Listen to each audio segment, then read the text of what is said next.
할렐루야. 16세기 종교개혁가 루터는 사람이 어떻게 하나님 앞에 의인이 될 수 있을까, 이런 고민과 번뇌를 했던 사람입니다. 우리의 고민과 상당히 다르죠. 여러분들은 어떤 고민과 번뇌를 하면서 살고 있습니까? 여러분들은 어떻게 살아야 하나님 앞에 의롭게 살 수 있을까, 이런 고민과 번뇌를 한 적이 있습니까? 아니면 어떻게 하면 건강하게 살까? 어떻게 하면 죽을 때까지 돈 걱정 안 하고 살까? 이런 걱정이 우리 주된 걱정 아닙니까? 그런데 이 마틴 루터의 고민은 달랐습니다. 내가 어떻게 살아야 하나님 앞에 의롭게 살 수 있을까? 고민하고 또 고민했습니다. 그는 고민 끝에 수도원에 들어가서 엄격한 종교 생활과 고행을 하게 되는데, 문제는 이 루터가 엄격한 신앙생활과 이 고행을 하면 할수록 하나님 앞에 자신의 부족과 무능을 더욱 깊이 깨닫게 됩니다. 결국 그는 이런 방법으로는, 즉 이 수도원에 들어가서 엄격한 종교 생활과 고행으로는 도저히 의롭게 될 수 없다는 것을 깨닫게 됩니다. 그러던 차에 로마서 1장 17절을 읽다가 복음에는 하나님의 의가 나타나서 믿음으로 믿음에 이르게 하나니 기록된 바 오직 의인은 믿음으로 말미암아 살리라 함과 같으니라. 이 구절을 읽고는 바로 이신층의, 이신득의의 교리를 발견하게 됩니다.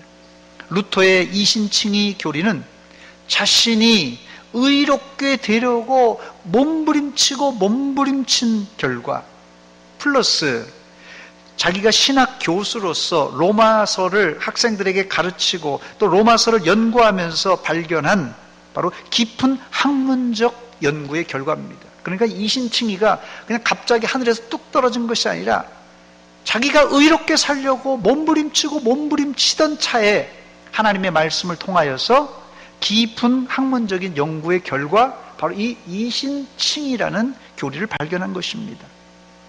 이신칭의 교리가 우리가 지금이야 당연하게 받아들이지만 당시 중세 교회는 선행을 통해서 의롭게 될 수 있다고 믿었기 때문에 아주 획기적인 교리였습니다.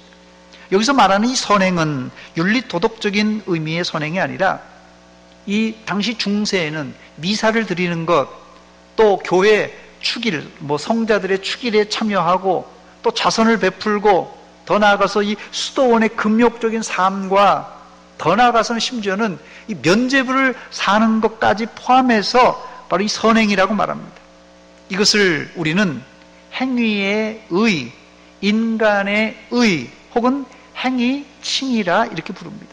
행위로 말미암아 의롭다 하는 거예요. 미사를 참석함으로, 교회 축일에 참석함으로, 자선을 베풀므로, 수도원에서 금욕적인 삶을 함으로, 면죄부를 구입함으로 얻는 의, 이게 행위적 칭의예요. 중세 구원론은 선행을 통해 의롭게 된다고 믿었기 때문에 이것은 인간 중심적 구원론이었어요. 인간 중심적 구원론. 그런데 루터는 자신 속에 있는 인간적인 의로는 도저히 하나님의 의에 도달할 수 없다는 사실을 알고는 이제 자기 스스로는 의롭게 될 수 없기 때문에 어떻게 의롭게 될 수 있겠어요? 이것을 그래서 외부로부터, 밖으로부터 오는 의를 통하여서 자기가 의롭게 될 수 있다는 확신을 갖게 되는데, 바로 이 밖으로부터 오는 의가 뭡니까? 이 의가 예수님을 믿음으로 말미암아 난 이신칭의입니다. 첫 번째로 이 칭의는 구원의 서정 중에 한 단계입니다. 구원의 서정의 한 단계예요. 이 조직신학에서 이 구원의 서정이란 말이 순서란 말도, 오더, 순서란 뜻이에요. 구원의 순서 혹은 구원의 서정, 이거 총 조직신학에서는 9가지라 이렇게 나누어 볼 수 있는데, 소명, 중생, 회심, 신앙, 칭의, 수양, 성화, 성도의 견인, 영화, 이렇게 9가지 과정입니다. 물론 이 순서는 단순히 시간적인 구분이라기보다는 논리적인 구분이라고 해야 더 적절할 것입니다. 그 이유는 소명, 중생, 회심, 신앙, 칭의 등을 논리적으로는 우리가 요거는 회심이다, 요거는 칭이다, 요거는 중생이다 이렇게 구분할 수 있지만 시간적으로 구분하기가 거의 불가능할 경우가 많기 때문에 그렇습니다.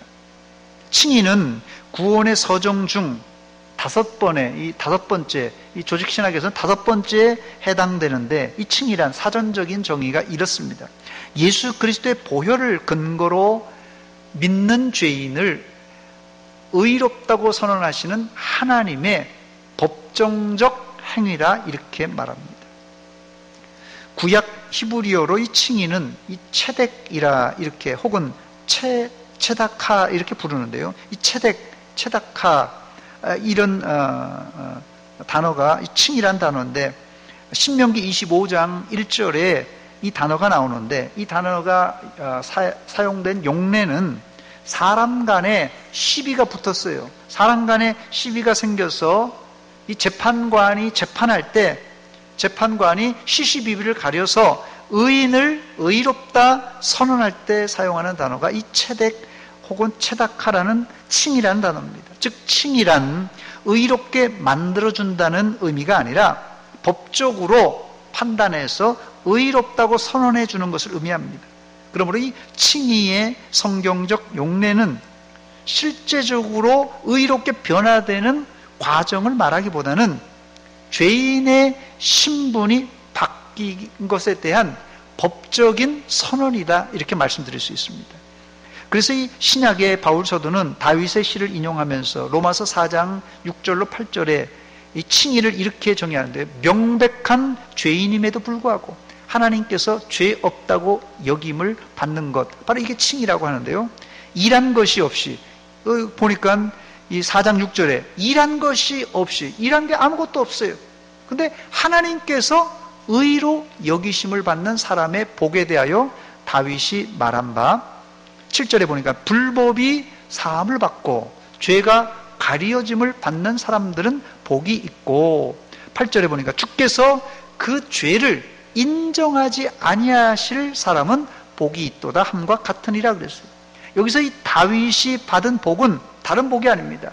다윗을 의롭게 만들어 간다는 의미보다는 다윗이 뭐 어떻게 거룩하게 만들어 가는 게 아니라 하나님이 다윗을 향하여서 죄 없다 혹은 의롭다 선언해 주시는 이 사유의 선언이 바로 이 칭의의 의미입니다.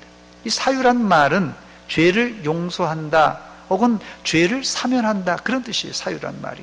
그래서 이 다윗을 의롭게 만드는 것이 아니라 하나님께서 선포하는 거예요. 너는 죄 없다, 너는 의롭다 이렇게 선언하는 사유의 선포가 바로 칭의입니다. 두 번째, 이 칭의는 모든 사람이 죄인인 것을 전제하는 말입니다. 본문 23절 말씀입니다. 모든 사람이 죄를 범하였음에 하나님의 영광에 이르지 못하더니 했습니다. 성경은 한 사람도 예외 없이 뭐라고요? 모든 사람이 죄를 범하였다고 선언합니다. 결국 죄인은 하나님의 영광 천국에 들어갈 수가 없어요. 천국에. 사도 바울은 같은 말을 로마서 3장 9절로 12절에 했는데, 그러면 어떠하냐? 우리는 나으냐? 결코 아니라 유대인이나 헬라인이나 다 죄 아래 있다고 우리가 이미 선언하였느니라. 기록된 바 의인은 없나니 하나도 없으며 깨닫는 자도 없고 하나님을 찾는 자도 없고 다 치우쳐 함께 무익하게 되고 선을 행하는 자가 없나니 하나도 없도다 그랬어요.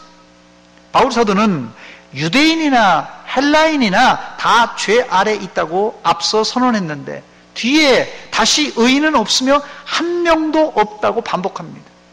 즉 우리가 서로 형제를 향하여 뭐 잘했니 못했니 따지고 정죄하는 행위는 결국은 뭐 똥 묻은 개가 겨 묻은 개를 나무라는 격이 된다는 것이. 그러므로 우리가 의롭게 된 것은 우리가 잘나서가 아니라 나나 너나 할 것 없이 우리 모두는 죄와 허물로 죽은 상태에서 구원받은 사람들입니다. 할렐루야! 하이델베르그 요리문답 60번 질문에서 이 사실을 잘 표현해주고 있는데, 질문이 그겁니다. 당신은 어떻게 하나님 앞에서 의롭게 됩니까? 당신은 어떻게 하나님 앞에서 의롭게 됩니까? 어떻게 칭의의 복을 받습니까? 이런 뜻입니다. 거기 답이 이렇습니다. 오로지 예수 그리스도에 대한 참된 믿음에 의해서만, 오직 참된 믿음에 의해서만 의롭게 칭의를 받는다는 것이요. 비록 내가 하나님의 모든 계명을 크게 어기고 단 하나도 지키지 못했으며, 그 다음에 그리스도께서 이루신 온전한 만족과 의로움과 거룩함을 나에게 선물로 주십니다. 하나님께서는 마치 나에게 죄가 전혀 없고 또한 내가 죄를 짓지 않는 사람처럼 그리스도께서 나를 위하여 이루신 모든 순종을 정말로 내가 직접 이룬 것처럼 여겨주십니다. 따라서 만일 내가 믿는 마음으로 이것을 받아들인다면 나는 하나님 앞에서 의로운 존재입니다. 돼 있어요. 우리가 하나님 앞에 의롭게 된 칭의의 교리를 제가 사실은 여러 차례 이런 다른 본문을 통해서도 여러 차례 제가 칭의에 대해서 말씀을 드린 적이 있습니다. 저는 이 기본 교리를 반복적으로 이렇게 설교하는 것이 얼마나 감사한지 모릅니다.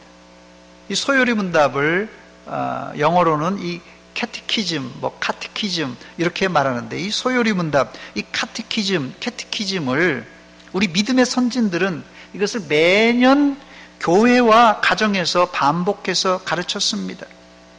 사실 여러분, 똑같은 내용을 반복해서 가르치면은 실증나고 재미없는 것이 사실입니다. 여러분, 똑같은 내용을 또 반복하고 또 반복하면 실증나고 재미없잖아요.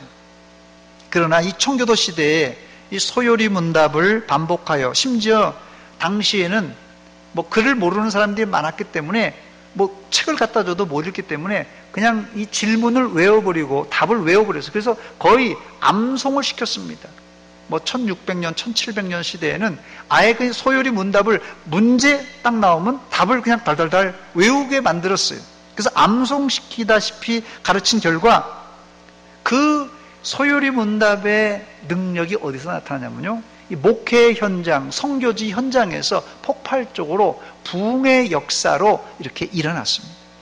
저는 오늘 이 칭의에 관한 설교를 준비하면서 이 설교는 사실 이 칭의에 대한 교리가 딱딱합니다. 여러분 보듯이 딱딱해요. 그런데 이 교리를 준비하면서 제 스스로가 얼마나 감동을 받고 또 감격이 있는지 모릅니다. 우리가 하나님의 계명을 여러 차례 어기고 곁길로 갔기 때문에 사탄이 계속해서 우리를 향하여 하나님에게 고발합니다. 이놈은 말입니다, 하나님, 이런 죄를 졌고, 이놈은 저런 죄를 졌고, 자꾸 우리를 하나님 앞에 이 사탄이 자꾸 고발하는 거예요. 그런데 그럴지라도 하나님은 우리에게 은혜를 베풀어 주셔서 그리스도께서 십자가에서 이루어지신 온전한 만족과 의로움과 거룩함을 우리에게 선물로 주셔서 우리가 하나님 앞에서 죄가 전혀 없는 사람으로 우리를 여겨주시는 게 바로 이게 칭의입니다, 여러분. 이게 너무 감격스러워요.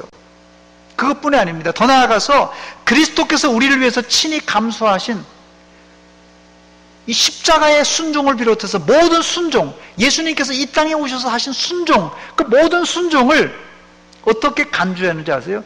내가 한 것처럼 여겨주신다는 말이 너무너무 은혜가 됩니다.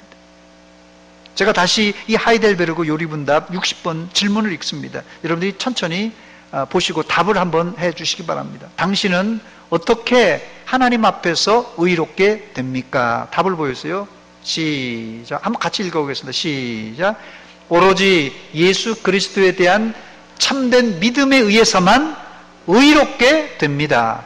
비록 내가 하나님의 모든 계명을 크게 어기고 단 하나도 지키지 못했으며 여전히 모든 악함으로 넘어갈 경향이 있다고 나의 양심이 고소하지만 전혀 나의 공로 없이 하나님께서는 전적인 은혜를 베풀어 주셔서 그리스도께서 이루신 온전한 만족과 의로움과 거룩함을 나에게 선물로 주십니다. 하나님께서는 마치 나에게 죄가 전혀 없고 또한 내가 죄를 짓지 않는 것처럼 그리스도께서 나를 위하여 이루신 모든 순종을 정말로 내가 직접 이룬 것처럼 여겨 주십니다. 따라서 만일 내가 믿는 마음으로 이것을 받아들인다면 나는 하나님 앞에서 의로운 존재입니다. 아멘! 정말 아멘이에요. 이 구구절절 제가 이 소요리 문답, 이 웨스트민스터 소요리 문답도 있고 다른 것도 있지만 제가 일부러 이 부분은 하이델베르그 소요리 문답을 제가 여기 인용했습니다. 소요리 문답은 너무 짧아요. 근데 이 하이델베르그는 이걸 갖다가 좀 느려뜨려 가지고 아주 우리의 그 약점들까지도 다 보완해서 만들어 놓았어요. 읽어보면 읽어볼수록 너무나 감사가 나옵니다. 그렇습니다. 나 같은 죄인을 하나님께서 이렇게 죄 없다 여겨주시는 하나님의 은혜, 그 은혜를 우리가 무엇으로 다 갚을 수 있겠습니까? 구원받은 우리들은 날마다 하나님께 감사와 찬양과 영광을 돌려야 될 줄 믿습니다. 우리가 보통 교도소에 갔다 온 전과자를 쉽게 회사에 채용해서 같이 일하지 않습니다. 왜냐하면 이 전과자는 또 배신할지 모른다는 생각에 사람들이 다 꺼리는 것입니다. 그러나 하나님은 전과자인 저와 여러분을 전적으로 믿고 죄 없다, 의롭다 세상에 선언해 주십니다. 문제는 우리가 하나님의 기대에 못 미쳐서 죄를 또 짓잖아요. 하나님께서 야, 이 사람 의롭다, 이 사람 괜찮아, 하나님께서 이렇게 칭의의 은총을 베풀어 주셨는데 우리는 또 넘어지고 또 죄를 짓는 거예요. 그러면 그렇지, 물건은 고쳐 써도 사람은 고쳐 쓰지 못하는 법이야, 이렇게 얘기하면서 사람들이 다시 죄 지은 우리를 손가락질하는 거예요. 그러면 그렇지, 네가 그러면 그렇지, 손가락질합니다. 아마 하나님이 우리를 이렇게 대우하신다면, 하나님이 우리를 세상 사람들처럼 대우하신다면 이 자리에는 한 사람도 하나님 앞에 온전히 설 사람은 아무도 없습니다. 하나님은 우리가 또 죄짓고 또 죄지을지라도 우리를 죄 없다, 의롭다 선언해 주셨습니다. 이게 바로 칭의입니다. 칭의. 그렇다면 예수 믿는 사람이 또 죄지었다고 또 죄짓잖아요. 또 거짓말하잖아요. 또 죄짓고 또 거짓말했다고 사람들이 아이고 저거 봐라, 예수 믿는 것들이 또 거짓말했고 또 죄짓네, 이렇게 조롱할 텐데 그 책임을 누가 지겠습니까? 그 누가 욕 얻어먹겠어요? 누가 욕 얻어먹겠어요? 예수님은 우리를 위해서 욕먹을 각오로 십자가를 지셨고 지금도 욕먹을 각오를 하고 우리를 의롭다 인정해 주시는 것입니다. 그래서 실제로 우리가 잘못하고 또 잘못해도 사람들이 뭐 욕하는 것 같지만 실제로는 하나님이 욕 얻어먹는 거예요. 예수님이 욕 얻어먹는 거예요. 왜냐하면 예수님은 우리를 향해서 의롭다 해줬는데 의롭다 한 놈들이 또 죄를 지니까요. 그러므로 이제 더 이상 죄 아래에 종노릇하지 말고 하나님의 의의 병기로 쓰임받기 위해서 오직 여러분들은 믿음으로 사시기를 주의 이름으로 축원합니다. 세 번째, 그러면 이런 흉악한 죄인을 하나님은 어떤 방식으로 의롭게 하십니까? 예를 들면 한 사람이 만약에 뭐 편의점이나 빵집에 가서 빵을 훔쳐 나왔어요. 그러다 딱 걸렸습니다. 빵을 훔치다가 딱 걸렸어요. 빵을 훔친 사람은 뭐 세상적인 세상법에 의해서도 이거는 범법행위고 성경의 십계명에 도둑질하지 말라고 그러는데 십계명을 어기고 하나님의 계명도 어긴 그런 죄인입니다. 그래서 예수님은 꼼짝없이 우리는 세상의 기준에서도 죄인이에요. 하나님의 계명에서도 죄인이에요. 이거 어떻게 빠져나갈 방법이 없는 것입니다.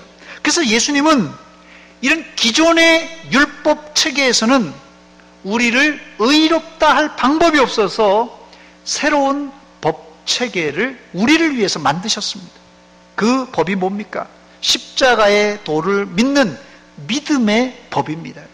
본문 19절로 21절입니다. 우리가 알거니와 무릇 율법이 말하는 바는 율법 아래에 있는 자들에게 말하는 것이니 이는 모든 입을 막고 온 세상으로 하나님의 심판 아래 있게 하려 함이라. 그러므로 율법의 행위로 그의 앞에 의롭다 하심을 얻을 육체가 없나니 율법으로는 죄를 깨달음이라 그랬어요. 이제는 율법 외에 하나님의 한 의가 나타났으니 율법과 선지자들에게 증거를 받은 것이니라 그랬습니다. 여기서 말하는 이 율법 외에 한 의가, 하나님의 한 의가 나타났다는데 그게 뭡니까? 본문 22절에 나오는데요. 곧 예수 그리스도를 믿음으로 말미암아 모든 믿는 자에게 미치는 하나님의 의인이 차별이 없느니라 그랬습니다. 믿음이란 말이 첫째 이 약간 추상적인 개념이라서 바울 사도는 비유적으로 설명했는데 옷에다가 비유를 했습니다. 믿음이 믿는다는 것이 굉장히 추상적이에요. 그래서 믿음을 옷에다가 비유했어요. 옷을 입는다, 옷을 벗는다를 통하여서 믿음의 말을 설명했습니다. 갈라디아서 3장 26절과 27절입니다. 너희가 다 믿음으로 말미암아 그리스도 예수 안에서 하나님의 아들이 되었으니 누구든지 그리스도와 합하기 위하여 세례를 받는 자는 그리스도로 옷 입었느니라 그랬어요. 옷 입었느니라 그랬어요. 그리스도를 옷 입었다는 표현은 하나의 예화입니다. 예를 들자면 옷이 없어서 알몸으로 지내는 노숙자, 옷이 없어요. 뭐 더러워요 몸이. 근데 이 노숙자를 목욕을 시키고 그 위에 하얀 흰 옷을 입으면 이 사람은 어떤 옷을 입은 사람입니까? 흰 옷 입은 사람이 되듯이 아무 공로 없는 사람에게 예수 그리스도를 덧입혀주면 의로운 사람이 되는 경우가 바로 예수 믿고 의롭게 되었다는 칭의의 뜻입니다. 또 로마서와 이 에베소서에도 예수 믿는 것을 옷 입는 것에 비유하는데 로마서 13장 12절과 24절입니다. 밤이 깊고 낮이 가까웠으니 그러므로 우리가 어두움의 일을 벗고 빛의 갑옷을 입자. 어두움의 일은 벗고 빛의 갑옷은 입자. 오직 주 예수 그리스도로 옷 입고 그리스도로 옷 입고 정욕을 위하여 육신의 일을 도모하지 말라 그랬습니다. 에베소서 4장 22절과 24절에도 똑같은 비유가 나오는데 너희는 유혹의 욕심을 따라 썩어져가는 구습을 따르는 옛사람을 옷을 벗듯이 벗어버리고 어떻게 해요? 오직 너희의 심령이 새롭게 되어 하나님을 따라 의와 진리의 거룩함으로 지으심을 받은 새 사람을 입으라 그랬어요. 하나님은 흉악한 죄인을 어떤 방식으로 의롭게 하십니까? 이렇게 묻는다면 그 대답은 우리는 그리스도를 옷 입음으로 의롭게 되었습니다. 이렇게 답하면 됩니다. 이게 성경에서 말하는 칭의의 개념입니다. 이 기준은 사실은 세상에 의롭다고 하는 기준과는 이 완전히 다른 개념이에요. 의롭다는 개념과는. 두 번째, 이 바울 사도는 칭의를 법정적인 의미로 해석했습니다. 로마서 4장에 아브라함은 자신이 100세 또 사라는 90세가 되었지만 하나님의 언약, 약속을 흔들리지 않고 믿었습니다. 하나님은 바로 이것을 아브라함에게 의로 여기셨다 이렇게 말씀하셨어요. 로마서 4장 22절입니다. 그러므로 그것이 그에게 의로 여겨졌느니라. 아브라함에게 그 바랄 수 없는 중에 바라고 믿는 것을 의로 여겼다는 것이에요. 바로 이게 칭의의 개념을 여기서 우리가 알 수 있는데 바랄 수 없는 가운데 하나님의 약속을 믿는 그 믿음을 보시고 하나님은 아브라함을 의롭다, 칭이라 이렇게 여겨주셨습니다. 그런데 감사한 것은 아브람만 위한 것이 아니라 이런 의롭다 하심은 우리도 위함입니다. 로마서 4장 23절 24절입니다. 그에게 의로 여겼다 기록된 것은 아브람만 위한 것이 아니요 의로 여기심을 받을 누구요? 우리도 위함이니 곧 예수 우리 주를 죽은 자 가운데서 살리신 이를 믿는 자니라. 우리를 위해서 바로 이렇게 의의 법을 만드셨다는 것이에요. 사실 아브람도 조사해 보면 여러 차례 실수했어요. 죄를 지었던 죄인입니다. 사실상 아브람도 완벽하지 못했어요. 그런데 그런 사실을 다 알고 계신 하나님이, 재판장이신 하나님이 뭐라고 선언하십니까? 죄 없다, 의롭다 여겨주시며, 재판장이 고태라고 그러죠. 이 고태, 꽝꽝꽝 망치, 이걸 이제 보통 의사봉이라고 요사하는데, 예전에는 고태라고 그러고 요새는 의사봉이라는데, 의사봉을 땅땅땅 두들기게 해주게, 무죄! 아브라함은 죄가 없다, 의롭다, 이게 칭이에요. 왜 그렇게 하신다고요? 왜 그렇게? 바로 이 믿음의 법, 믿음의 이 기준에 의해서, 새로운 기준에 의해서 의롭게 해 주신 것입니다. 우리의 말과 행위를 조사해 보면 뭐 조사해 볼 것도 없습니다. 죄가 줄줄줄 흘러나와요. 우리의 말과 행동에 뭐 죄를 조사할 것도 없이 줄줄줄 죄가 흘러져 나옵니다. 말과 행동은 말할 것도 없지만 우리의 생각이 얼마나 악하고 더러운지 모릅니다. 그런데 하나님은 이 믿음의 법, 믿음의 기준 아래서 우리에게 뭐라고 선언하십니까? 죄 없다. 그냥 땅 두들겨 주신 것이에요. 이게 칭입니다. 이 존 스토트 목사님이 이 칭에 대해서 아주 자세하게 정의를 내려주셨는데, 칭이란 뭐냐?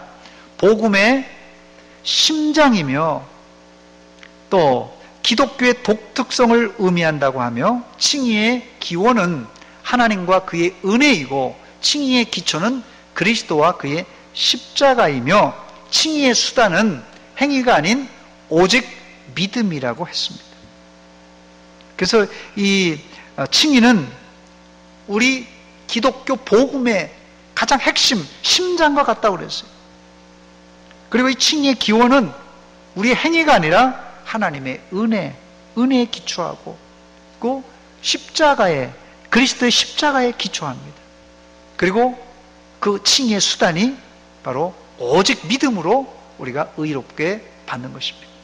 마지막 네 번째로, 그렇다면 하나님이 죄인을 의인이라고 마음대로 선언하셨는데, 그렇다면 하나님 자신이 창조하신 율법과 법칙을 허물어뜨리는 자가당책의 실수가 아닌가, 이렇게 얘기하실 분들이 있는데, 그래서 하나님은 그런 생각하는 사람을 막기 위해서 친히 자신의 아들 독생자 예수 그리스도를 우리의 허물과 죄를 가리기 위해서 십자가에 매달려 죽이셨습니다.